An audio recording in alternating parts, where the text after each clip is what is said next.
Our story today is called Athenaise. It was written by Kate Chopin. Here is Barbara Klein with the story.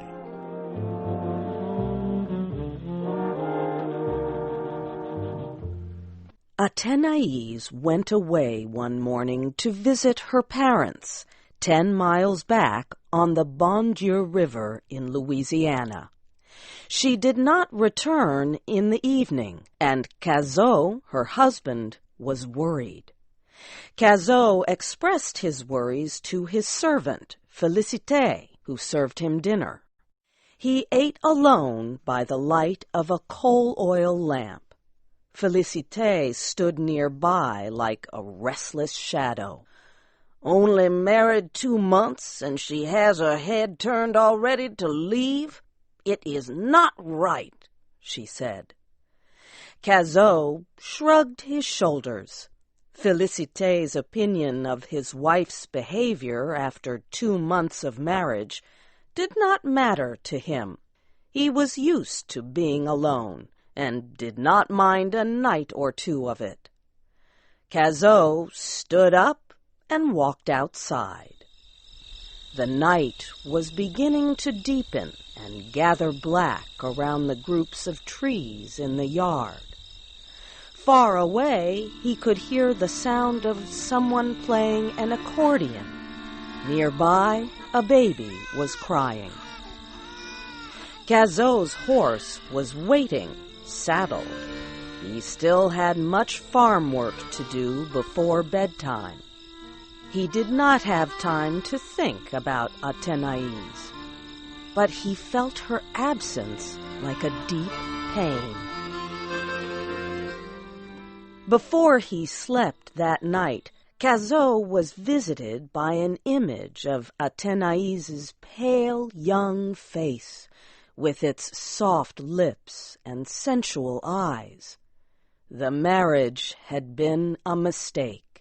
He had only to look into her eyes to feel that, to sense her growing dislike of him. But the marriage could not be undone, and he was ready to make the best of it, and expected the same effort from her. These sad thoughts kept Cazot awake far into the night.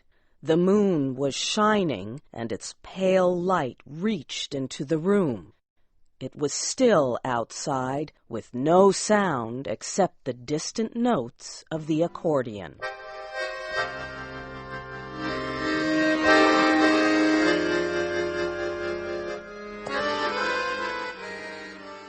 Athenaise did not return the next day, although her husband sent a message to do so through her brother, Monteclin. On the 3rd day, Cazot prepared his horse and went himself in search of her. Athénaise's parents, the Michets, lived in a large home owned by a trader who lived in town. The house was far too big for their use. Upstairs, the rooms were so large and empty that they were used for parties. A dance at the Michet home and a plate of Madame Michet's gumbo were pleasures not to be missed. Madame Michet was sitting on the porch outside the house. She stood up to greet Cazot. She was short and fat, with a cheery face, but she was clearly tense as Cazot arrived. Monteclin was there too, but he was not uneasy. He made no effort to hide his dislike of Cazot. "Dirty pig," he said under his breath as Cazot climbed the stairs to the porch. Monteclin disliked Cazot for refusing to lend him money long ago. Now that this man was his sister's husband, he disliked him even more. Michet and his oldest son were away. They both respected Cazot and talked highly of him. Cazot shook hands with Madame Michel, who offered him a chair. Athenaise had shut herself in her room. "You know, nothing would do last night," Madame Michel said. "Athenaise just had to stay for a little dance. The boys would not let their sister leave." Cazot shrugged his shoulders to show he knew nothing about last night. "Didn't Monteclin tell you we were going to keep Athenaise?" she asked. But Monteclin had told him nothing. "And how about the night before?" asked Cazot. "And last night? Do you have dances every night?" Madame Michel laughed and told her son to go tell Athenaise her husband had arrived. Monteclin did not move. "You know as well as I do that it is no use to tell Athenaise anything," said Monteclin. "You and Pa have been talking to her since Monday. When Athenaise said she was not returning to Cazot, she meant it." 2 fiery red spots rose to Cazot's cheeks. What Monteclin said was true. Upon arriving home, Athenaise had announced she was there to stay. It was difficult for her to understand why she had married. Girls were just expected to get married. And she did like Cazot. Monteclin had asked Athenaise to explain herself. He had asked her if Cazot abused her, or if he drank too much. "No," Athenaise had said, "it is just being married that I hate. I do not like being Mrs. Cazot. I want to be Athenaise Michel again. I do not like living with a man, all his clothing everywhere, and his ugly bare feet." At the time, Monteclin had been sorry his sister had no serious evidence to use against Cazot. And now there was Cazot himself looking like he wanted to hit Monteclin. Cazot stood up and went inside the house to his wife's room. "Athenaise, get ready," he said quietly. "It is late, and we do not have time to lose." Athenaise was not prepared for his calm request. She felt a sense of hopelessness about continuing to rebel against the idea of marriage. She gathered her hat and gloves. Then she walked downstairs past her brother and mother, got on her horse, and rode away. Cazot followed behind her. It was late when they reached home. Cazot once more ate dinner alone. Athenaise sat in her room crying.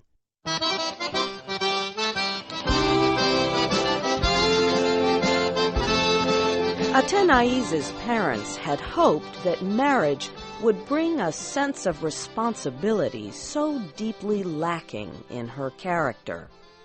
No one could understand why she so hated her role as wife.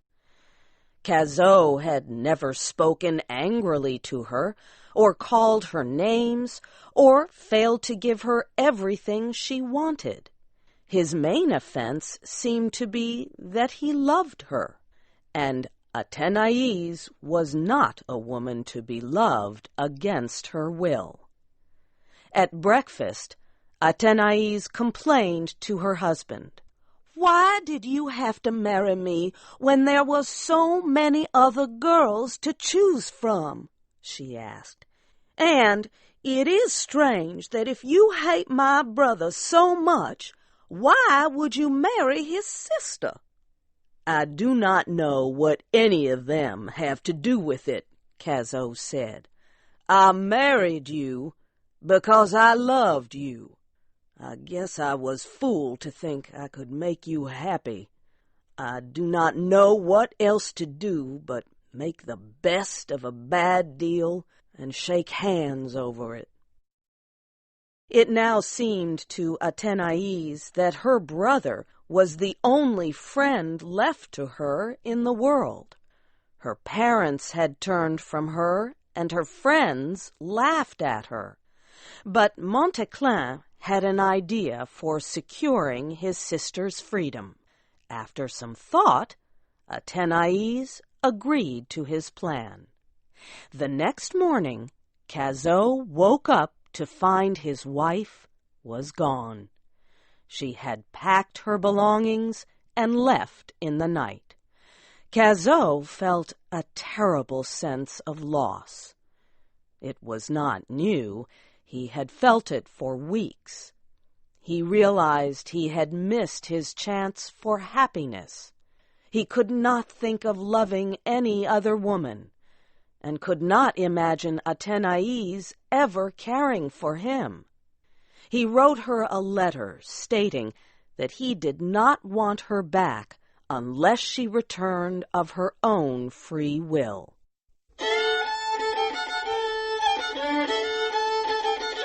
Athenaise had escaped to the big city of New Orleans. She was staying at a private hotel that Montéclin had chosen and paid to rent for a month. A woman named Sylvie owned the hotel and took good care of Athenaise. Athenaise soon became friends with Mr. Gouvernail, who was also staying at the hotel. This friendship helped her feel less lonely about missing her family. But Mr. Gouvernail soon started to fall in love with Athenaise. He knew she was uninformed, unsatisfied, and strong-willed, but he also suspected that she loved her husband, although she did not know it. Bitter as this belief was, he accepted it. Athenaise's last week in the city was coming to an end. She had not found a job and was too homesick to stay any longer. Also, she had not been feeling well.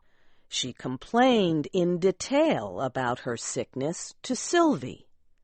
Sylvie was very wise, and Athenaise was very stupid. Sylvie very calmly explained to Athenaise that she was feeling sick because she was pregnant. Athenaise sat very still for a long time thinking about this new information. Her whole being was overcome with a wave of happiness. Then she stood up, ready to take action. She had to tell her mother, and Cazot.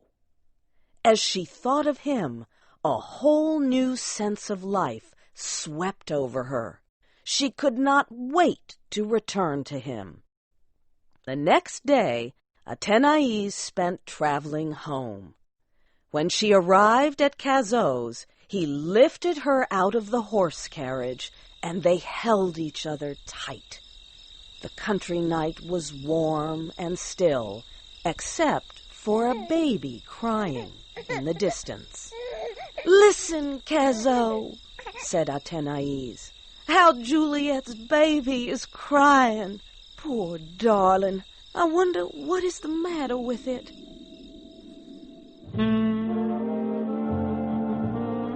You have heard the story Athenaise by Kate Chopin. Your storyteller was Barbara Klein. This story was adapted and produced by Dana DeMange.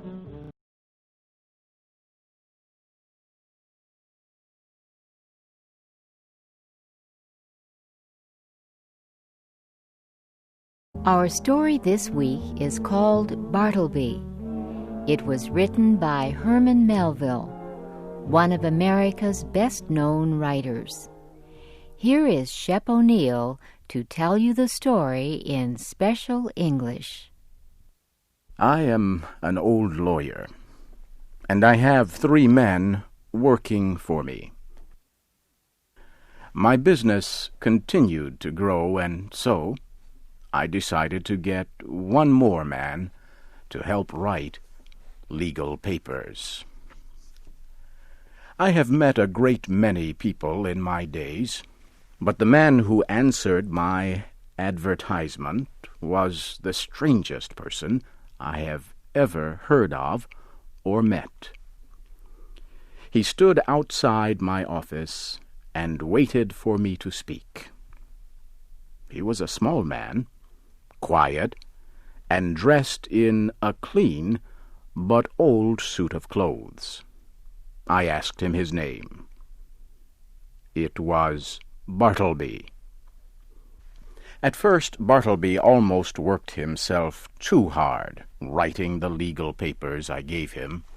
He worked through the day by sunlight, and into the night by candlelight. I was happy with his work, but not happy with the way he worked. He was too quiet. But he worked well, like a machine, never looking or speaking.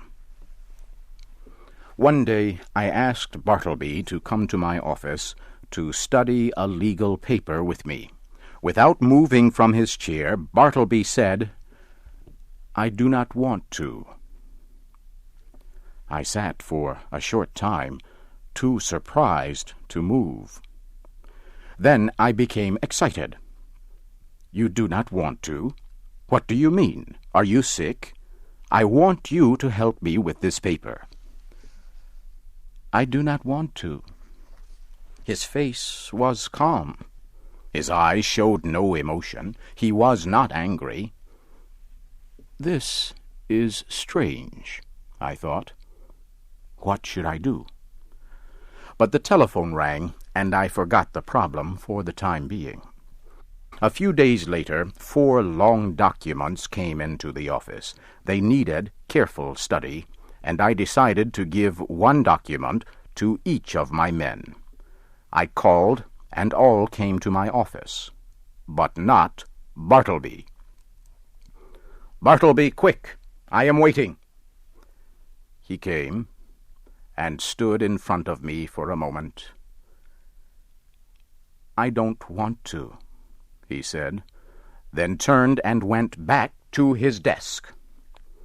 I was so surprised I could not move. There was something about Bartleby that froze me, yet at the same time made me feel sorry for him.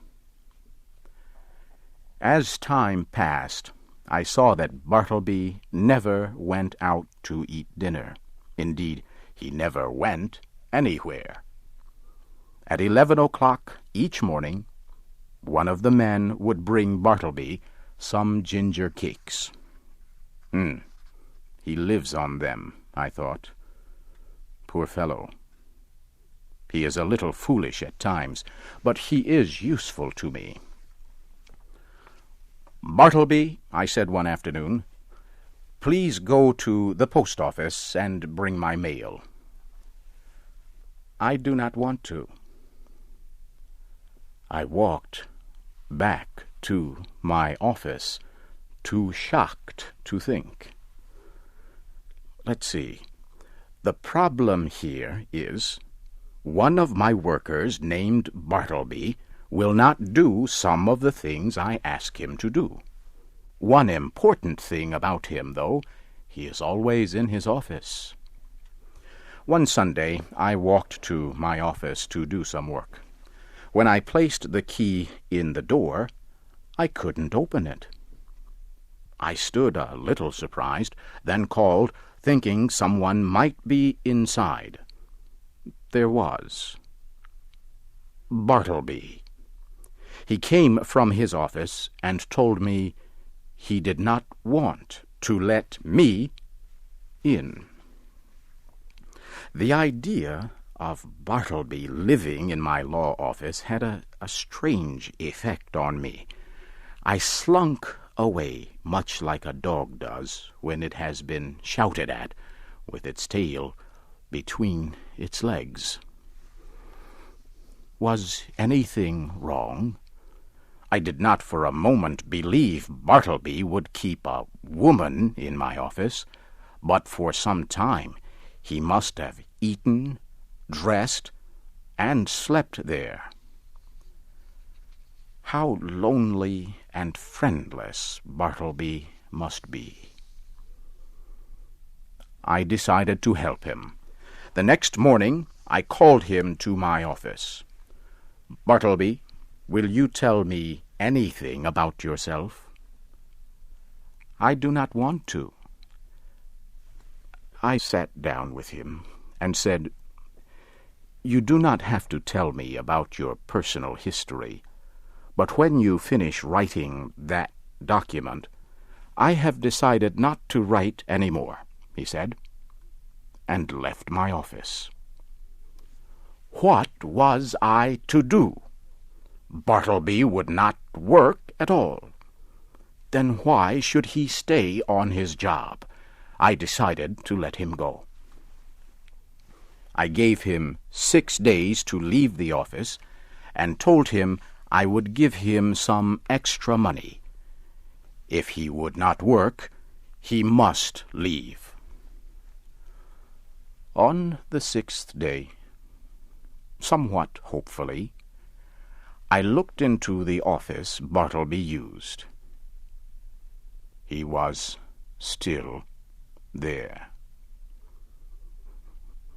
The next morning I went to the office early. All was still. I tried to open the door, but it was locked. Bartleby's voice came from inside. I stood as if hit by lightning. I walked the streets, thinking, "Well, Bartleby, if you will not leave me, I shall leave you." I paid some men to move all the office furniture to another place.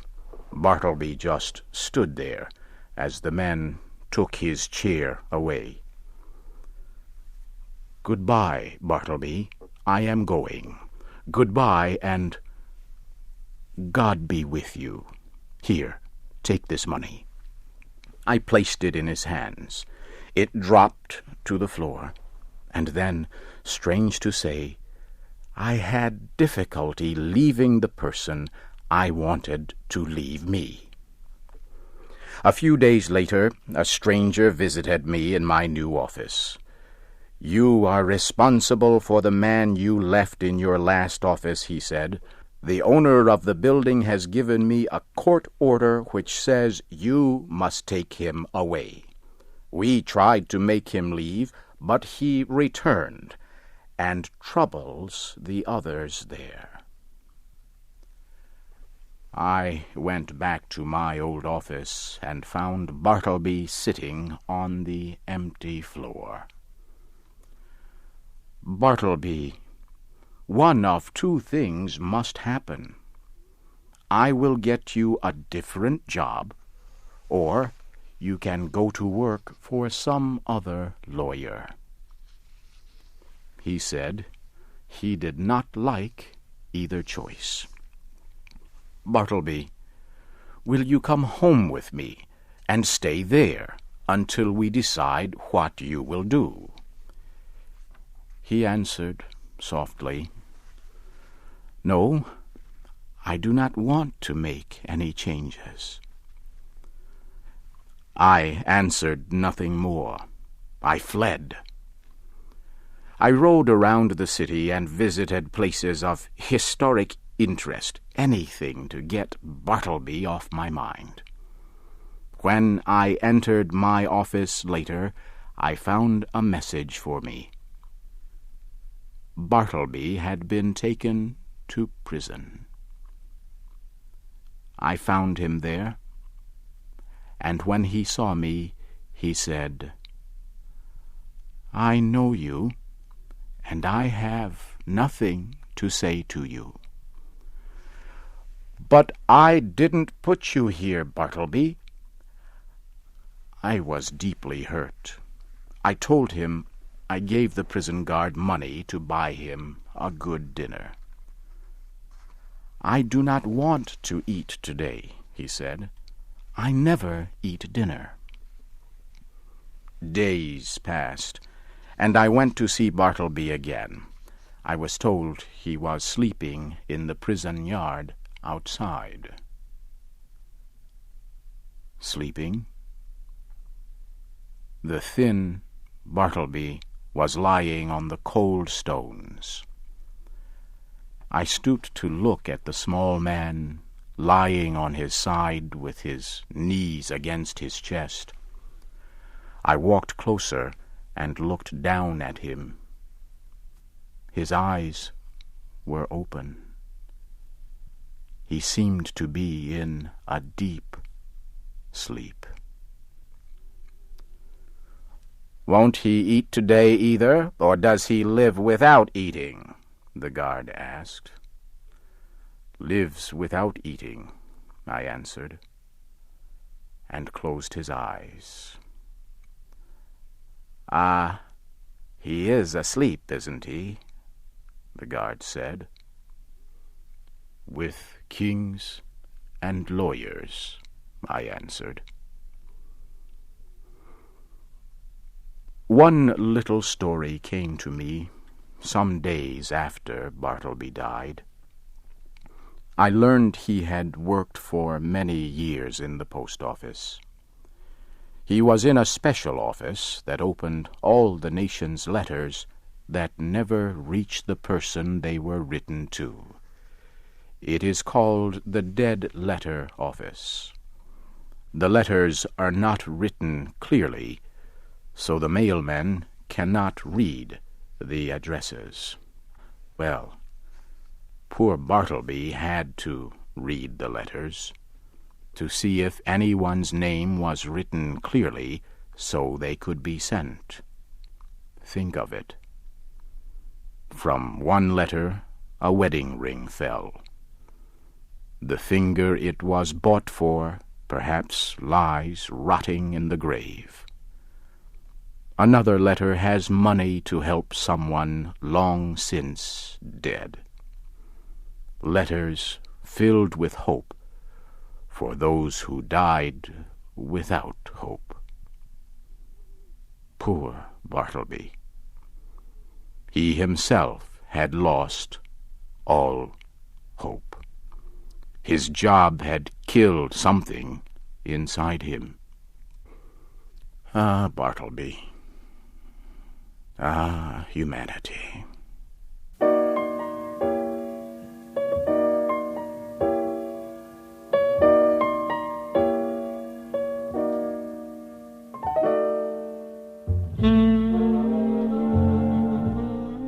You have heard an American story called Bartleby.